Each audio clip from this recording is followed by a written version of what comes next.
ನಮಸ್ಕಾರ ಸ್ನೇಹಿತರೆ, ನಾನು ಸತೀಶು. ನಮ್ಮ ಇವತ್ತಿನ ಈ ಒಂದು ವಿಡಿಯೋದ ಮುಖಾಂತರ ನಮ್ಮ ಒಬ್ಬ ಸಬ್ಸ್ಕ್ರೈಬರು ಒಂದು ಸೂಪರ್ ಆಗಿರೋಂಥ ಒಂದು ಕಮೆಂಟ್ ಮಾಡಿದರೆ, ಆ ಒಂದು ಕಮೆಂಟ್ನ ಸಲುವಾಗಿ ನಿಮಗೆ ಕಂಪ್ಲೀಟ್ ಕ್ಲಾರಿಟಿ ಕೊಡೋ ಪರ್ಪಸ್ಗೋಸ್ಕರ ಈ ನಮ್ಮ ವಿಡಿಯೋದಲ್ಲಿ ನಿಮಗೆ ಕಂಪ್ಲೀಟ್ ಇನ್ಡೆಪ್ತ್ ಒಂದು ಇನ್ಫಾರ್ಮೇಷನ್ ಶೇರ್ ಮಾಡ್ತಾಯಿದ್ದೀನಿ.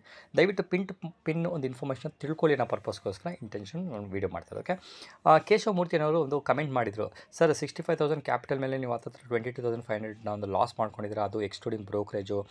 ಸೊ ಅದ್ರ ಜೊತೆಗೆ ಒಂದು 40-42% ಓವರ್ ಆಲ್ ಒಂದು ಲಾಸ್ ಕನ್ಸಿಡರ್ ಮಾಡಿದ್ರೆ ಆಲ್ಗೋದಲ್ಲಿ ಇನ್ನೂ ಟ್ರೇಡಿಂಗ್ ಮಾಡಬೇಕಾ ಅಂತ ಒಂದು ಕಮೆಂಟ್ ಮಾಡಿದರು. ಅದ್ರ ಜೊತೆಗೆ ಮತ್ತೊಬ್ಬರು ಕಮೆಂಟ್ ಮಾಡಿದ್ರು, MK ಕ್ರಿಯೇಷನ್ ಅವರು, ಸರ್ ಅಡ್ಜಸ್ಟ್ಮೆಂಟ್ಸ್ ಮಾಡಿದರೆ ಈ ರೀತಿಯ ಲಾಸ್ಗಳಿಂದ ಬಚಾವಾಗ್ಬೋದಲ್ಲ ಸರ್ ಅಂತ ಒಂದು ಕಮೆಂಟ್ ಮಾಡಿದ್ರು. ಎರಡು ಬ್ಯೂಟಿಫುಲ್ ಕಮೆಂಟ್ ಅಂತ ಹೇಳ್ಬೋದು. ಸಿಕ್ಕಾಪಟ್ಟೆ ಖುಷಿ ಆಯಿತು. ಫಸ್ಟ್ ಆ್ಯಂಡ್ ಫಾರ್ಮೋಸ್ಟ್ ಕೇಶವ ಮೂರ್ತಿ ಅವರಿಗೆ ನಾನು ಬಿಗ್ ಕಂಗ್ರ್ಯಾಚುಲೇಷನ್ಸ್ ಅಂತ ಹೇಳ್ತೀನಿ. ಯಾಕೆಂತ ಹೇಳಿದ್ರೆ ಅವರು ಈ ರೀತಿ ಅನಾಲಿಸಿಸ್ ಮಾಡ್ತಿದ್ದಾರೆ, ಇದೇ ರೀತಿ ಏನಾದರೂ ಕಂಟಿನ್ಯೂಷನ್ ಆಯಿತು ಅಂದರೆ ಅವರು ಫ್ಯೂಚರಲ್ಲಿ ಒಳ್ಳೆ ಸಕ್ಸಸ್ಫುಲ್ ಟ್ರೇಡರ್ ಆಗೋದಲ್ಲಿ ಡೌಟ್ ಇಲ್ಲ ಅನ್ನೋದೇ ನನ್ನ ಒಂದು ಪಾಯಿಂಟು.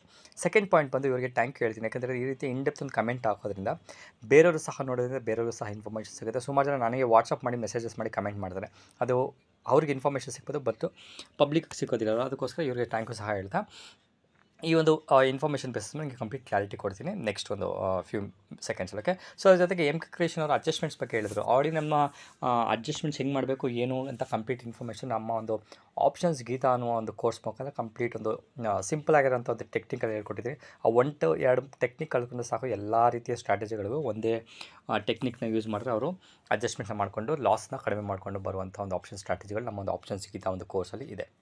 ಅದ್ರ ಜೊತೆಗೆ ನಾನು ಈ ಒಂದು ಅಕೌಂಟ್ ಮುಖಾಂತರ ಒಂದು ಸಣ್ಣ ಒಂದು 1 ಲಾಟು ಅಥವಾ 1 ಪ್ಯಾಕಲ್ಲಿ ನಿಮಗೆ ಟ್ರೇಡಿಂಗ್ ಮಾಡಿ ತೋರಿಸ್ತಿರೋಂಥ ರೀಸನ್ ಏನಕ್ಕೆ ಅಂತ ಹೇಳಿದ್ರೆ, ಸ್ಟಾಕ್ ಮಾರ್ಕೆಟಲ್ಲಿ ಲಾಸು ಅದ್ರ ಜೊತೆಗೆ ಪ್ರಾಫಿಟ್ ಎರಡೂ ಮಾಡ್ಬೋದು, ಮಾಡಿದ್ರೆ ಯಾವ ರೀತಿ ಪ್ರಾಫಿಟ್ ಯಾವ ರೀತಿ ಲಾಸ್ಗಳು ಆಗಬಹುದು ಅನ್ನೋದು ಒಂದು ಎಕ್ಸ್ಪೀರಿಯೆನ್ಸ್ ಆಗಲಿ, ನಿಮ್ಮ ಒಂದು ಏನಂದರೆ ಒಂದು ಗ್ಲಿಮ್ಸ್ ಸಿಕ್ಕಲಿ ಅನ್ನೋ ಪರ್ಪಸ್ಗೋಸ್ಕರ ಮಾಡ್ತಿರೋದ್ರಿಂದ ನಾನು ಈ ಒಂದು ಅಕೌಂಟಲ್ಲಿ ಹೆಚ್ಚಿನ ಅಡ್ಜಸ್ಟ್ಮೆಂಟ್ಸ್ ಅಥವಾ ಒಂದು ಅಡ್ಜಸ್ಟ್ಮೆಂಟ್ ಸಹ ಮಾಡೋಕ್ಕೆ ಹೋಗೋದಿಲ್ಲ. ಸಿಂಪಲ್ ಏನಕ್ಕೆ ಅಡ್ಜಸ್ಟ್ಮೆಂಟ್ ಮಾಡಬೇಕಂದ್ರೆ ಸ್ನೇಹಿತರೆ, ನಿಮ್ಮ ಒಂದು ಕ್ಯಾಪಿಟಲ್ ನೆನ್ಪಿಟ್ಕೊಳ್ಳಿ, ಕ್ಯಾಪಿಟಲ್ ಮಿನಿಮಮ್ 20-25 ಲ್ಯಾಕ್ಸ್ ಇರಬೇಕು. ಆವಾಗಲೇ ನೀವು ಅಡ್ಜಸ್ಟ್ಮೆಂಟ್ ಮಾಡೋದ್ರಿಂದ ವರ್ತ್ ಇರುತ್ತಿಲ್ಲ.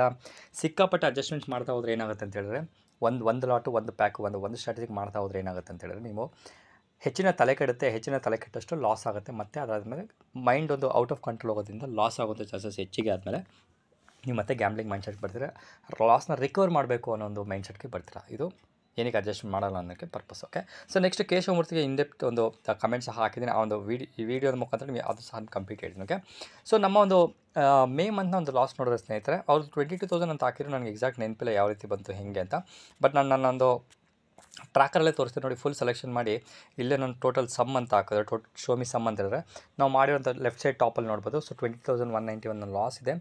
ಡೈಲಿ ಲಾಸ್ ಮಾಡುವಂಥ ಒಂದು ಆವ್ರೇಜ್ ಲಾಸ್ ಸ್ನೇಹಿತರೆ ನಮ್ಮ ಒಂದು ಸ್ಟ್ರಾಟಜಿಯಲ್ಲಿ ಜಸ್ಟ್ 1,000 ರುಪೀಸ್, ಅಥವಾ 20 ಡೇಸ್ 19-20 ಡೇಸ್ ಏನು ಟ್ರೇಡ್ ಮಾಡಿದರೆ ಅದ್ರಲ್ಲಿ ಆಗಿರೋಂಥ ಪ್ರತಿದಿನದ ಆವ್ರೇಜ್ ಲಾಸ್ ಬಂದು 1,000 ರುಪೀಸ್. ಯಾವ ಸ್ಟ್ರಾಟಜಿಲಿ ರೀತಿ ಲಾಸ್ಗಳಿರುತ್ತೆ, ತುಂಬ simple loss. Okay, so maximum profit ಬಂದು 2,000 ಇದೆ, ಮ್ಯಾಕ್ಸಿಮಮ್ ಲಾಸ್ ಬಂದು 6,200 ರುಪೀಸ್ ಇದೆ. ಇದು ನಮ್ಮ ಒಂದು ಮೇ ಮಂತ್ನ ಒಂದು ರಿಸಲ್ಟ್ಸು. ನಿಮಗೆ ಗೊತ್ತು ಯಾವ ರೀತಿ ಮಾರ್ಕೆಟ್ ಮೂವ್ಮೆಂಟ್ ಆಯಿತು, ನಾವು ಯಾವುದೇ ರೀತಿ ಚೇಂಜಸ್ ಮಾಡಿ ನಮ್ಮ ರೂಲ್ಸ್ ಆ್ಯಂಡ್ ರೆಗ್ಯುಲೇಷನ್ನ ರೆಗ್ಯುಲರ್ಸಾಗಿ ಫಾಲೋ ಮಾಡಿರಿ. ಇದನ್ನು ನಾನು ಏಪ್ರಿಲ್ ಮಂತ್ಗೆ ಹೋದರೆ ನೋಡ್ಬೋದು, ನಮಗೆ ಹತ್ತಿರ 15,000 ರೂಪಾಯಿ ಪ್ರಾಫಿಟ್ ಬಂತು. ನೀವು ಟ್ರೇಡರ್ ಆಗಿದ್ದರೆ ನೀವು ಪ್ರತಿದಿನ ಲಾಸ್ ಮಾಡಿದೆ, ಪ್ರತಿ ಒಂದು ಟ್ರೇಡಲ್ಲಿ ಲಾಸ್ ಮಾಡಿದೆ, ಪ್ರತಿ ವಾರ ಲಾಸ್ ಮಾಡಿದೆ ಅನ್ನೋದು ನೀವು ಕನ್ಸಿಡರ್ ಮಾಡಬಾರ್ದು. ಏನಕ್ಕೆ ಅಂತ ಹೇಳಿದ್ರೆ, ಒಬ್ಬ ಟ್ರೇಡರ್ ಅಥವಾ ಇನ್ವೆಸ್ಟರ್ ಆಗಿತ್ತು ಅಂದರೆ ಅವರು ಈ ಒಂದು ಟ್ರೇಡಿಂಗ್ನ ನೀವು ಬಿಸ್ನೆಸ್ಸಾಗಿ ಕನ್ಸಿಡರ್ ಮಾಡಿದ್ರೆ ಪ್ರತಿ ತಿಂಗಳು, ಪ್ರತಿ 15 ದಿವಸಕ್ಕೊಂದ್ಸಲ, ಪ್ರತಿ 6 ತಿಂಗಳಿಗೊಂದ್ಸಲ ನೀವು ಪ್ರಾಫಿಟ್ ಮಾಡಿದರೆ ಲಾಸ್ ಮಾಡಿದ್ರೆ ಅಂತ ಓವರಾಲ್ ಕನ್ಸಿಡರ್ ಮಾಡಿದ್ರೆ ನಿಮಗೆ ಕ್ಲಾರಿಟಿ ಸಿಗುತ್ತೆ, ನೀವು ಸ್ಟಾಕ್ ಮಾರ್ಕೆಟಲ್ಲಿ ನೀವು ಸರ್ವೈವ್ ಆಗ್ತೀರಾ ಇಲ್ವಾ ಅಂತ. ಓಕೆ, ಅದ್ರ ಜೊತೆಗೆ ನಾನು 2 ಮಂತ್ ದಿನ ಕನ್ಸಿಡರ್ ನೋಡಿ. ಜೂನ್ ಮಂತದ್ದು ಆಲ್ರೆಡಿ ಹೇಳಿದ್ದೀನಿ, ನೀವು ಕಾಸ್ಟ್ ಇದೆ, ಏನು ದೊಡ್ಡ ಅಮೌಂಟ್ ಇಲ್ಲ. ಬಟ್ ನಾನು ಏಪ್ರಿಲ್ ಮೇನ ತೊಗೊಂಡ್ರೆ ಇಲ್ಲೊಂದು 20,000, ಇಲ್ಲೊಂದು 15,000 ರೂಪಾಯಿ ಲಾಸ್ ತೊಗೊಂಡ್ರೆ ಹತ್ತಿರ 5,000 ರೂಪಾಯಿ ಆವ್ರೇಜ್ ಲಾಸ್ ಇದೆ ಅನ್ನೋದು ಬಿಟ್ಟರೆ ನಮಗೆ ದೊಡ್ಡ ಲಾಸ್ ಯಾವುದೇ ರೀತಿ ಆಗಿಲ್ಲ. ಓಕೆ, ಸೊ ಅದ್ರ ಜೊತೆಗೆ ಆಲ್ರೆಡಿ ನಮ್ಮ ಒಂದು ಕೋರ್ಸ್ ಸಹ ಹೇಳಿರೋದ್ರಿಂದ ಈ ಒಂದು ಸ್ಟ್ರಾಟಜಿಗಳಲ್ಲಿ ನಮ್ಮ ಒಂದು ಕಂಪ್ಲೀಟ್ ಒಂದು ಸ್ಟ್ರಾಟಜಿನ ಟ್ರೇಡ್ ಮಾಡಬೇಕು ಅಂದರೆ ಸ್ನೇಹಿತರೆ, ನಿಮಗೆ ಬೇಕಾಗಿರೋಂಥ ಕ್ಯಾಪಿಟಲ್ ಅಮೌಂಟು 5 ಲ್ಯಾಕ್ಸ್ ರುಪೀಸ್. ನಾನು ಶೇರ್ ಮಾಡಿರೋಂಥ ಅಮೌಂಟ್ ಬಂದು ಮಾರ್ಜಿನ್ ಅಮೌಂಟು. ಓಕೆ, ಮಾರ್ಜಿನ್ ಅಮೌಂಟಲ್ಲಿ ನೀವು ಟ್ರೇಡ್ ಮಾಡಬೇಕಂತ ಹೇಳಿದ್ರೆ ನಿಮಗೆ ಹತ್ತಿರ 40-65 ನಾನು ಎಕ್ಸ್ಟ್ರಾನೇ ಇಟ್ಟಿದ್ದೀನಿ, ಬಟ್ 65,000 ಗಂಟೆ ಇಟ್ಟರೆ ಒಳ್ಳೆಯದು. MTM ಸ್ವಿಂಗ್ಸ್ ಆಗುತ್ತೆ ಅನ್ನೋ ಪರ್ಪಸ್ಗೋಸ್ಕರ. ಅದ್ರ ಜೊತೆಗೆ ಆವ್ರೇಜಾಗಿ ನಾನು 20,000 ಲಾಸ್ನ 5 ಲಕ್ಷದ ಕ್ಯಾಪಿಟಲ್ ಮೇಲೆ ನಾನು ಕನ್ಸಿಡರ್ ಮಾಡಿದ್ರೆ ನಮ್ಮ ಒಂದು ಲಾಸ್ ನೋಡ್ಬೋದು ಜಸ್ಟ್ 4% ಅಷ್ಟೇ. ಅದ್ರ ಜೊತೆಗೆ ನನ್ನ ಮಂತ್ ಅಥವಾ 2 ಮಂತ್ನ ಕನ್ಸಿಡರ್ ಮಾಡಿ 5,000 ಲಾಸು, 5 ಲಕ್ಷದ ಒಂದು ಕ್ಯಾಪಿಟಲ್ ತೊಗೊಂಡ್ರೆ ನಾವು 2 ತಿಂಗಳಲ್ಲಿ ಮಾಡ್ಕೊಂಡಿರೋಂಥ ಲಾಸ್ ಬಂದು just 1%, which is very minimal ಸ್ನೇಹಿತರೆ. ಓಕೆ, ಈ ರೀತಿ ಕ್ಯಾಲ್ಕುಲೇಷನ್ಸ್ ಮಾಡಿ ಅನ್ನೋದು ನನ್ನ ಒಂದು ರಿಕ್ವೈರ್ಮೆಂಟು, ನನ್ನೊಂದು ರಿಕ್ವೆಸ್ಟು. ಕೇಶವಮೂರ್ತಿ ಮಾಡಿರೋದು ತಪ್ಪಿಲ್ಲ, ಬಟ್ ಅವ್ರು ಹೇಳಿರೋದಕ್ಕೆ ಒಂದು ಕ್ಲಾರಿಟಿ ಕೊಟ್ಟರೆ ನಿಮಗೂ ಸಹ ಅನಿಸಿರ್ಬೋದು. It's a very good comment ಅಂತ ಹೇಳೋದು. ಬಿಕಾಸ್ ಸುಮಾರು ಜನಕ್ಕೆ ರಾಂಗ್ ಪರ್ಸೆಪ್ಷನ್ ಒಬ್ಬ ಸತೀಶ್ ಅವರು ಈ ಮಂತಲ್ಲಿ 30% ಲಾಸ್ ಮಾಡ್ಕೊಂಬಿಟ್ರು ಅಂತ ಅನ್ಕೊಂಬಾರ್ದು. ಅದಕ್ಕೋಸ್ಕರ ನಿಮ್ಗೆ ಕಂಪ್ಲೀಟ್ 1 to 1 ಪಿಕ್ಚರ್ ಕೊಡೋದ್ರಿಂದ ನಿಮಗೆ ಕಂಪ್ಲೀಟ್ ಕ್ಲಾರಿಟಿ ಸಿಗುತ್ತೆ. ಇದು ಈ ಸ್ಟ್ರಾಟಜಿ ಮತ್ತು ಈ ಒಂದು ಕಮೆಂಟ್ಗೆ ಕೊಟ್ಟಿರೋಂಥ ಒಂದು ಇನ್ಫಾರ್ಮೇಷನ್ಸ್. ಅದ್ರ ಜೊತೆಗೆ ಅವರು ಮಾರ್ಜಿನ್ ಬಗ್ಗೆ ಹೇಳಿದ್ರು. ಆಲ್ರೆಡಿ ಹೇಳ್ದಂಗೆ ನೋಡಿ, ಇದು 21ನೇ ತಾರೀಕಿನ ಒಂದು ರೆಕಾರ್ಡಿಂಗ್ 6:17ಕ್ಕೆ ರೆಕಾರ್ಡಿಂಗ್ ಮಾಡ್ತಾಯಿದ್ದೀನಿ. ಸೊ ಇವತ್ತು ಅಥವಾ ಈ ರೆಕಾರ್ಡಿಂಗ್ ದಿವಸ ನಾನು ಏನು ಟ್ರೇಡ್ ಮಾಡಿದೆ ನಿಮ್ಗೆ ಆಲ್ರೆಡಿ ಒಂದು ವೀಡಿಯೋದಲ್ಲಿ ಹೇಳಿದ್ದೀನಿ. 200 ರೂಪಾಯಿನ ಒಂದು ಪ್ರಾಫಿಟ್ ಮಾಡಿದೆ, ಅದು ಸಹ ನೋಡ್ಬೋದು. ಈ ಒಂದು ಪ್ರಾಫಿಟಲ್ಲಿ ಸಹ ನೀವು ನೋಡ್ಬೋದು. ನನ್ನ ಒಂದು ಯುಟಿಲೈಸೇಷನ್ ನೋಡಿದ್ರೆ ಟ್ಯಾಕ್ಸ್ ಆಲ್ರೆಡಿ ಹೇಳಿದಂಗೆ ಬ್ರೋಕರ್ ಫ್ರೀ ಇರೋದ್ರಿಂದ ನಾನು ಪ್ರತಿದಿನ ಈ ಒಂದು ಅಕೌಂಟಲ್ಲಿ ಆಲ್ಗೋ ಟ್ರೇಡಿಂಗಲ್ಲಿ ಒಂದು ಪ್ಯಾಕ್ ಅಥವಾ ಒಂದು ಸ್ಟ್ರಾಟಜಿ ಕೊಡುವಂಥ ಒಂದು ಟ್ಯಾಕ್ಸಸ್ಸು ಮತ್ತು ಗೌರ್ಮೆಂಟ್ ಚಾರ್ಜಸ್ ಬಂದು 20ರಿಂದ 25 ರೂಪಾಯಿ, ಮ್ಯಾಕ್ಸಿಮಮ್ 25 ರೂಪಾಯಿಗಿಂತ ಯಾವತ್ತೂ ಕ್ರಾಸ್ ಆಗಿಲ್ಲ ಹೆಚ್ಚಿಗೆ.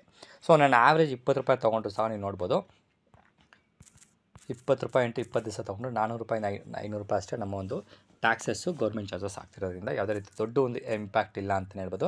ಸೊ ಈ ರೀತಿ ಒಂದು ಕ್ಯಾಲ್ಕುಲೇಷನ್ಸ್ ಮಾಡಿಕೊಂಡು ಸ್ಟಾಕ್ ಮಾರ್ಕೆಟಲ್ಲಿ ಸರ್ವೈವ್ ಆಗಿ ಸ್ನೇಹಿತರೆ. ಬಿಕಾಸ್ ಕೇಶವಮೂರ್ತಿ ಅವರು ಒಳ್ಳೆ ಕಮೆಂಟ್ ಮಾಡಿದ್ದಾರೆ. ಈ ರೀತಿ ಕಮೆಂಟ್ಗಳನ್ನ ಮಾಡಿಕೊಂಡು ನೀವು ಕಮೆಂಟ್ ಹಾಕಿದ್ರೆ ನನಗೂ ಸಹ ಒಂದು ಆನ್ಸರ್ ಮಾಡೋಕ್ಕೆ ಒಂದು ಕಾನ್ಫಿಡೆನ್ಸ್ ಬರ್ತದೆ. ಜೊತೆಗೆ ನೀವು ಸುಮ್ಮನೆ ವೀಡಿಯೋ ನೋಡ್ಕೊಂಡು ಟೈಮ್ ಪಾಸ್ ಮಾಡ್ಕೊಂಡೋದ್ರೆ ಪ್ರಾಫಿಟ್ ಲಾಸ್ ನನಗಾಗುತ್ತೆ. ಬಟ್ ನೀವೇನು ಕಲ್ತಿದ್ದೀರಾ ಅನ್ನೋದು ತುಂಬ ಇಂಪಾರ್ಟೆಂಟ್.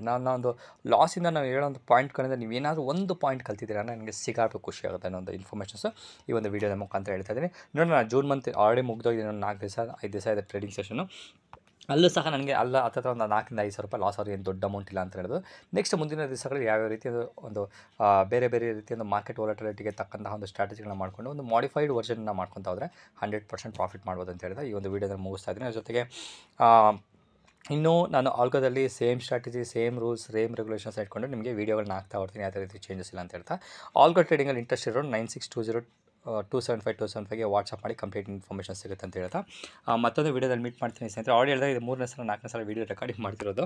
ಸೊ ಒಂದೊಂದು ಸಲ ರೆಕಾರ್ಡಿಂಗ್ ಮಾಡೋದು ಒಂದೊಂದು ಸಮಸ್ಯೆ ಆಗಿದೆ. ಅದಕ್ಕೋಸ್ಕರ ಈಗ ಕಂಪ್ಲೀಟ್ ಮಾಡಿದ್ದೀನಿ ಅಂತ ಅನ್ಕೋತೀನಿ. ನೋಡೋಣ, ವೀಡಿಯೋ ನಾಳೆ ಶನಿವಾರ ರಿಲೀಸ್ ಆಗುತ್ತೆ ಅಂತ ಹೇಳ್ತಾ ಮತ್ತೆ ಮೀಟ್ ಮಾಡೋಣ. ಅಲ್ಲಿವರೆಗೂ ನಾನು ಸತೀಶ್, ನಮಸ್ಕಾರ.